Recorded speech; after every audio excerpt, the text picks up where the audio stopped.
nakakatuwa talaga sila. Grabe. Yung iba, lumalangoy.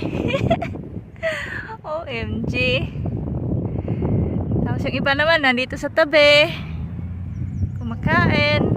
Ayan o, meron doon mga chicks nila guys. Diba? Ang cute. Akala ko maliit sila tignan. Pag malapitan pala, ang laki pala nila guys.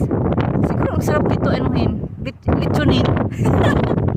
Or litsunin o gawing adobo. Oh, nakakatuwa.